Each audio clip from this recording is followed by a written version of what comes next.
If you are in a career transition, to outsiders, it might seem as though you're sitting around doing nothing, but you are far from doing nothing. You are doing the most important work that there is, which is your inner work.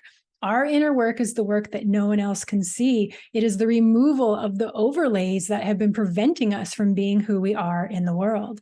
And these overlays include our old stories, our limiting beliefs, our childhood wounds, and our false identities. To move forward in our work, we have to release these old aspects of who we are. And this isn't easy. In fact, it is the most difficult work that you can do. Our old stories are so ingrained in our being, we are so attached to them that it can be really hard to see ourselves outside of those stories. But we must, because those old stories are what got you into work that wasn't satisfying to begin with. So I invite you to sit down with a pen and paper and write out a new fantastic story of your work and watch how many times you try to limit yourself from living what your heart actually desires.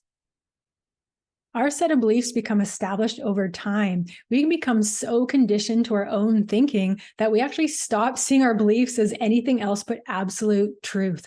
But are they? Are they true? And you know what? It actually doesn't even matter if our beliefs are true. What matters is, are my beliefs serving me? So I invite you to think about, what is it you believe about work? And what is it you believe about yourself in relationship to work? And ask yourself, are those beliefs serving me? And if they are, great. And if they're not, perhaps it's time to let them go. Our childhood wounds, this one is big, and I'm fairly certain our wounds are with us for an entire lifetime, if not through many lifetimes. The key with wounds is to notice when we're making choices from the place of wounding. And so many of us choose our work from the place of wounding. We do the work to try to prove our worthiness or to try to validate our own existence. But this isn't necessary, because those wounds aren't even true. Those wounds are stories that someone else told you about who you are, and it is not who you are. So our work is about being who we are in this world, and those wounds are not you. Due to our wounding, we can build what I call false identities or shell identities.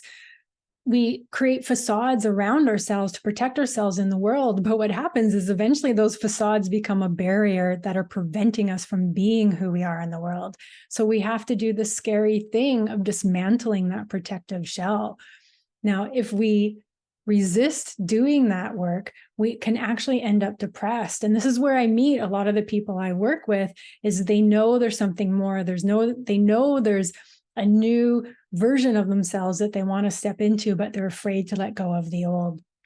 So we have to do the bold thing of being vulnerable, being willing to show up as who we really are in the world.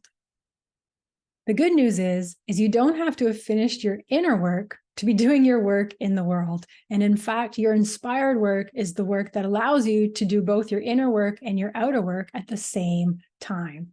So yes, to others, it might appear as though you're sitting around doing nothing, but you know that is far from true. You know that what you're doing is about remembering the truth of who you really are. And when you integrate who you are into the work you're doing in the world, then you're living your inspired work.